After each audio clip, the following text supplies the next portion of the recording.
मेरा नाम ममता है। मैं बड़ी मुश्किल से अपने घर से बाहर निकली थी क्योंकि मेरे माता पिता का कहना था कि अगर तुम्हें नौकरी करनी है तो तुम्हारे अपने शहर में ही करो। लेकिन हमारे शहर में तो कुछ भी नहीं रखा था। मैं अपने पेरेंट्स की लाडली बेटी थी, इसीलिए उनको मेरी जीत के आगे हार माननी ही पड़ी थी और मैं खुशी खुशी दिल्ली चली आई थी। मैंने अपने मम्मी पापा को तसल्ली दी थी कि मैं हर महीने में घर का एक चक्कर लगा दिया करूँगी। मैं दिल्ली के एक बहुत बड़े हॉस्पिटल में जॉब करने के लिए आ गई थी। यहाँ पर मैंने देखा था कि मुझ जैसी काफ़ी सारी ऐसी लड़कियाँ थीं जो अपने माँ बाप को छोड़कर यहाँ नौकरी करने के लिए आई थी, यहाँ पर शिफ्ट हो गई थी। जब मैं हॉस्पिटल के अंदर गई तो वहाँ की एक सीनियर ने मुझे बड़े गौर से ऊपर से लेकर पाँव तक देखा था। फिर मुझे गौर से देखने के बाद सोच में पड़ गई थी और कहने लगी, तुम यहाँ पर नई हो, इससे पहले तो तुम्हें कभी नहीं देखा। तो मैंने कहा कि हाँ, मैं यहाँ पर नई आई हूँ, आज मेरी नौकरी का पहला ही दिन है। वह कहने लगी, ठीक है, तुम कहाँ से आई हो? मैंने उनको बताया कि मैं बनारस से आई हूँ। वो मुझे देखकर कहने लगी, तुम्हें देखकर लगता है कि तुम बहुत शरीफ लड़की हो। मैंने कहा, जी हाँ, मैं एक अच्छी फैमिली से बिलोंग करती हूँ, मगर मुझे तो हर लड़की को देखकर यहाँ पर यही लगता है कि वह अपने शरीफ परिवार से ही बिलोंग करती है। मेरी बात सुनकर वो सीनियर ने मुझे नीचे बेसमेंट में आने के लिए कहा। मैं उनके पीछे पीछे चली गई। उन्होंने मुझे अपने सामने चेयर पर बैठने के लिए कहा। उन्होंने अपने हाथ से फिर मुझे गिलास में पानी दिया और कहने लगी, लो पानी पी लो। यहाँ पर बाकी सारी लड़कियाँ से वो सही से बात नहीं करती थी क्योंकि उनकी स्टाइल देखकर यही लगता था, लेकिन सब लड़कियों को तो छोड़कर सीनियर ने मुझे ज़्यादा अहमियत दे रही थी। हो सकता है कि शायद मेरे आने से पहले सारी लड़कियां नई नई हों तो सीनियर ने उनको भी इसी तरह से इज्जत दी हो। फिर वह कहने लगी कि देखो, अब जो मैं तुम्हें बताने वाली हूँ, तुमने मेरी बात नहीं मानी तो तुम किसी बड़ी मुसीबत का शिकार हो जाओगी। चलो मेरे साथ चलो। अस्पताल के पीछे यहाँ के स्टाफ नर्स के लिए कमरे बने हुए हैं, मैं तुमको तुम्हारा कमरा दिखा देती हूँ। वो कमरा दिखाने के लिए चली गई थी जहाँ पर छोटे छोटे बहुत सारे कमरे बने हुए थे। उन कमरों को देखकर ऐसा लगता था कि यहाँ पर स्टाफ नर्स नहीं बल्कि कोई और रहता हो। मतलब यह था कि पर्सनल रूम जैसा लग रहा था। लेकिन जब मैंने कमरे के अंदर गई, इस कमरे में बहुत ज़्यादा सफाई थी और दो सिंगल बेड पड़े हुए थे। एक दाईं तरफ पड़ा हुआ था और एक बाईं तरफ। एक खिड़की भी बनी हुई थी। सीनियर ने मुझे बताया कि हर चीज़ को तुमको यहाँ पर आराम मिलेगा, बस तुम्हें अपना खाना और नाश्ता अपने पैसों से ही करना होगा। यह कमरा बहुत स्पेशल कमरा है। इस कमरे में खास बात यह है कि तुम्हें यहाँ पर किसी परेशानी का सामना नहीं करना पड़ेगा। मैं सोच में पड़ गई थी कि सीनियर कौन सी मुसीबत की बात कर रही थी। आखिर अस्पताल में ऐसी कौन सी बुराई वाली बात है जो कमरे में रहने से मुसीबत का सामना नहीं करना पड़ेगा। फिलहाल मैंने सीनियर को थैंक यू बोला क्योंकि वह मुझसे बहुत प्यार से बात कर रही थी। उन्होंने मुझे यकीन दिलाया था कि अगर कोई परेशानी हो तो मैं उनको बता दूं। यहाँ तक कि अगर मुझे मार्केट से भी कोई खाना मंगाना हो तो वह भी मैं उनको बता दूं, तो वे अस्पताल के वार्ड बॉय से कहकर मुझे खाना मंगवा देंगी। उनका इतना अच्छा बिहेवियर देखकर मैं भी बहुत ज़्यादा खुश हो गई थी कि चलो अच्छा है, अस्पताल के स्टाफ बहुत अच्छा है।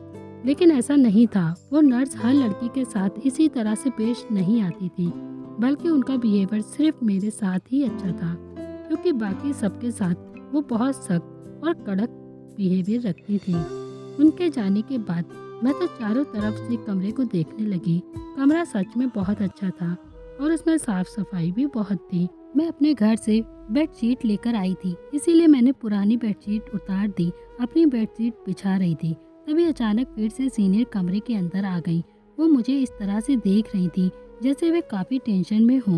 वो कहने लगी कि तुमसे एक बात कहना चाहती हूँ जो कि मैं तुम्हें अभी बताना भूल गई थी। तुम जब भी कमरे के अंदर एंटर करोगी तो कमरे को दरवाजे को अच्छी तरह से बंद कर लेना और जब भी यहाँ से जाओगी तब भी लॉक लगा कर ही जाना और चाबी अपने साथ ही लेकर जाना। मैंने उनसे पूछा कि क्या यहाँ पे कोई ज़रूरत है ये सब करने की?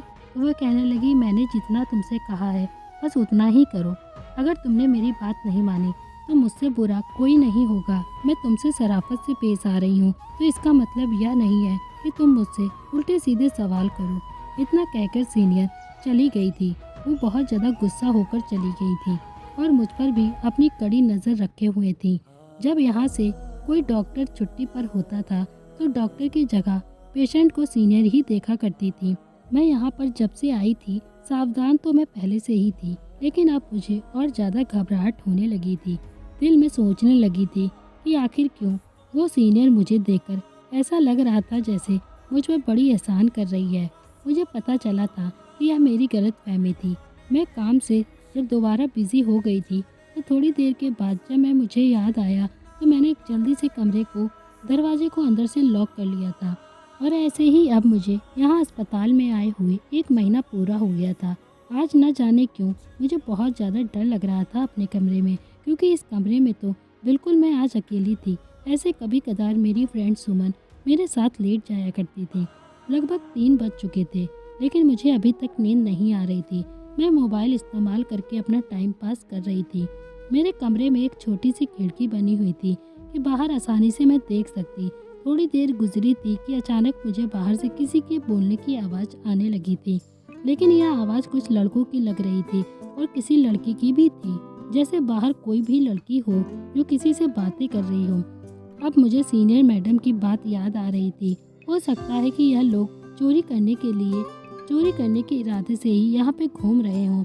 फिर मैंने अपने दोस्त सुमन को फ़ोन किया तो वह मेरे कमरे में आ गई थी और मेरे साथ पूरी रात रही थी। सुबह जब उठी तो मैं फिर से हॉस्पिटल पे ड्यूटी के लिए चली गई थी और अपने काम में बिजी हो गई थी। मैंने आज वाली रात की अपनी बात सीनियर को बता दी थी, तो उन्होंने मुझसे कहा था कि तुम सुमन को अपनी हर बात मत बताया करो, कोई दिक्कत हो तो मुझे बताना, सुमन से दूर ही रहा करो। मुझे पता नहीं क्यों बड़ा अजीब सा लग रहा था। दोपहर का खाना जब मैंने खा लिया था उसके बाद सीनियर के साथ मैं मार्केट चली गई थी, कुछ सामान लेने चली गई थी। और रात होने के बाद जब मैं अपने कमरे में आ गई और अंदर से कमरे को बंद करना भूल गई थी, थोड़ी ही देर बाद जब मैं सो गई थी तो मुझे ऐसा लगा था कि शायद कोई मेरे कमरे में हो। मैंने जब अपनी आँख खोल कर देखा तो कोई लड़की मेरे पास खड़ी हुई थी। जब मैंने चिल्लाया और उससे पूछा कि तुम कौन हो, तो उसने मुझे न जाने किस चीज़ का इंजेक्शन लगा दिया और धमकी देने लगी कि तुम अगर किसी को भी चिल्ला के बुलाओगी तो मैं तुम्हें मार डालूंगी, और मेरी कुछ चीज़ें चुरा कर भाग गई थी। मैं बहुत ज़्यादा डर गई थी, ना जाने वो लड़की कौन थी। मैंने फ़ोन करके तुरंत ये बात सीनियर को बता दी। उन्होंने पूरी हॉस्पिटल में चेक किया कि वो लड़की कौन थी।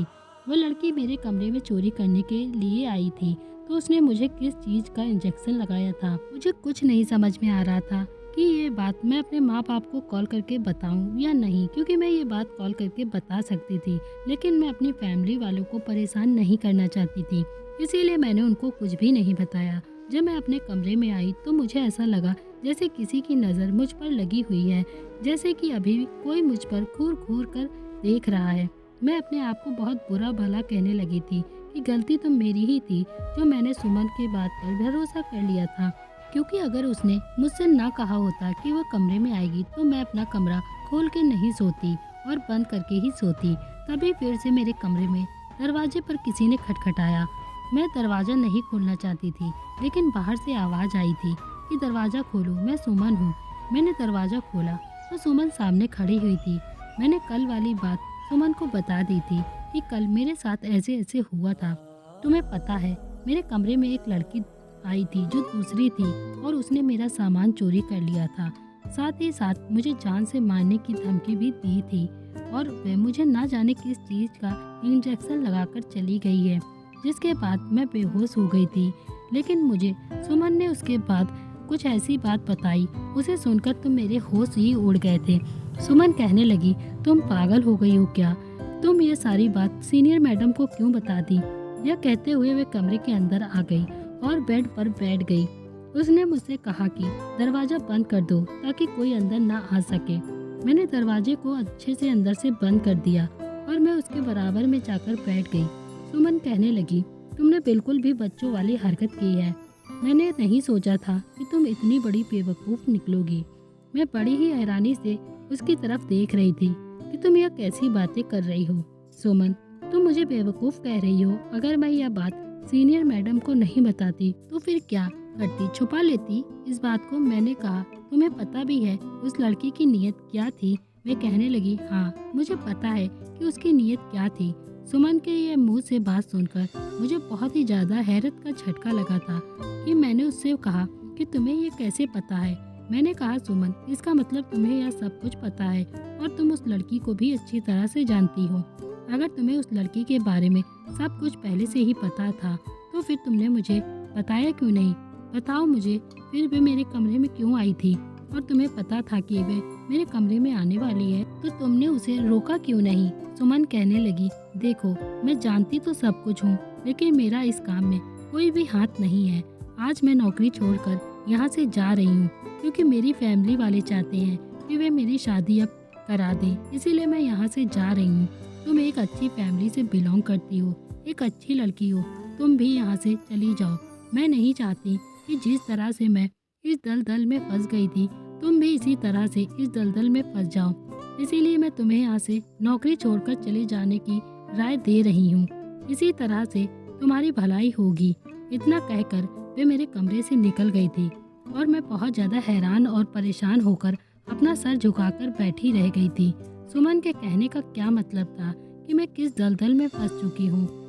मैं सुमन के पीछे पीछे जब चली गई तभी अचानक से मेरा हाथ सीनियर मैडम ने पकड़ लिया और उन्होंने मुझसे कहा कि तुम कहाँ जा रही हो।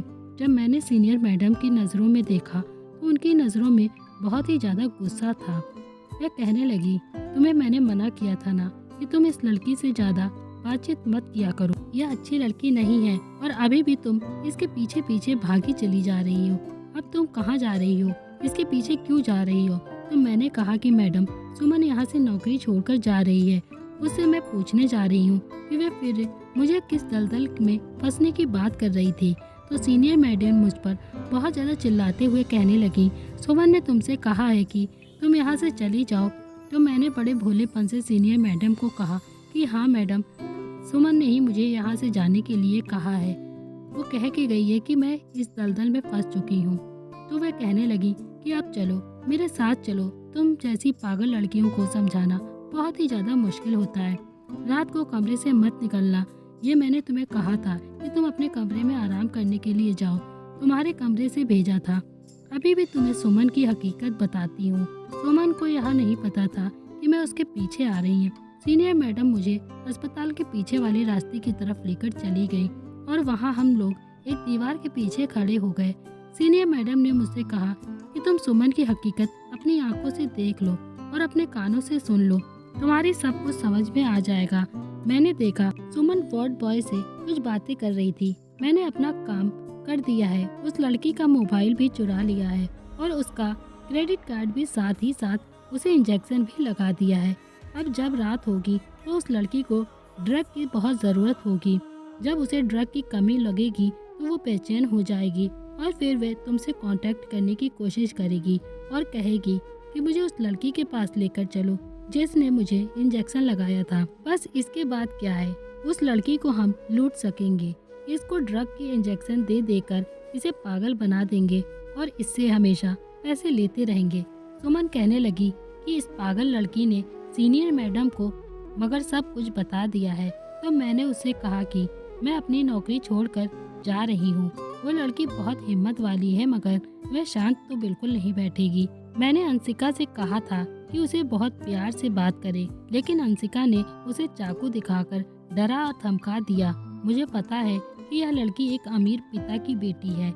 यह चाहेगी तो हम लोगों को जेल भी करवा सकती है। बस भगवान से प्रार्थना करो कि यह लड़की किसी को भी कुछ ना बताए और इसी तरह से पागल बनती रहे, वरना हम लोग पकड़े जाएंगे।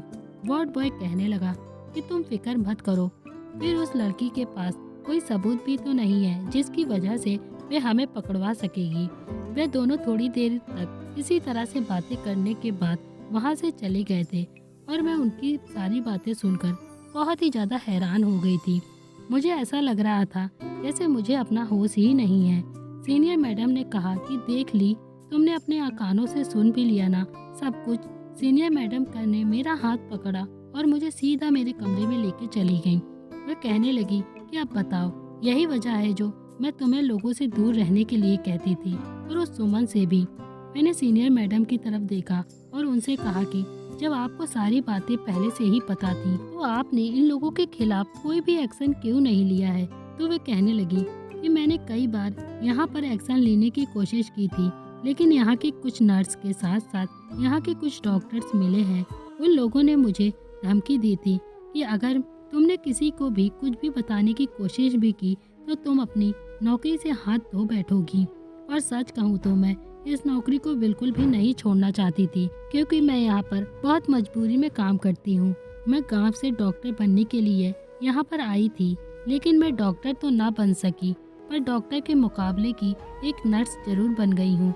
मेरे घर से भागने पर आज भी मेरे माता पिता मुझसे बहुत ज़्यादा नाराज़ हैं, क्योंकि हमारे गांव की लड़कियों को नौकरी करने की परमिशन बिल्कुल भी नहीं दी जाती थी।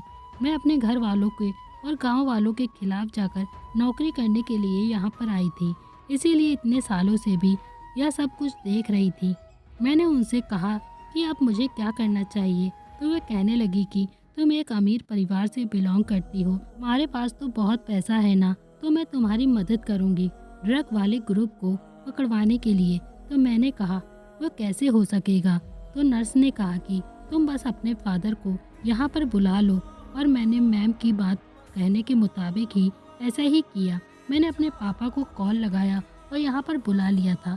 उसके बाद उनको सारी बात सीनियर मैडम ने बता दी थी, और फिर बाद में हम लोग पुलिस स्टेशन चले गए थे और पुलिस को लेकर सीधा अस्पताल में आ गए थे। पुलिस को जब सारी हकीकत बताई तो पुलिस ने सब लोगों को अरेस्ट कर लिया था और जेल में डाल दिया था। वहाँ के कुछ डॉक्टर्स और नर्स ने अपनी हकीकत भी बता दी थी, और इसी तरह से वो सारे लोग पकड़े गए थे और कई लड़कियों की ज़िंदगी बच गई थी। और फिर सीनियर ने मुझे एक दूसरे हॉस्पिटल में एडमिट कराया और मेरे बॉडी में जितना भी ड्रग था वो सब बाहर निकलवा दिया था। और अब सीनियर इस हॉस्पिटल में एक अच्छी सी नौकरी करती हैं और मैं भी एक सीनियर नर्स बन गई हूँ। तो दोस्तों, कई बार ऐसा होता है कि हम लोगों की बातों पर इतना ज़्यादा भरोसा कर लेते हैं जो हम उनकी सारी सच्चाई के आगे भी झुक जाते हैं। तो कभी भी आपको किसी पे भरोसा करने से पहले 1000 बार सोचना है। तो दोस्तों, उम्मीद करती हूँ आपको हमारी कहानी पसंद आई होगी। कहानी पसंद आए तो वीडियो को लाइक करें, चैनल पर नए हैं तो चैनल को सब्सक्राइब करें।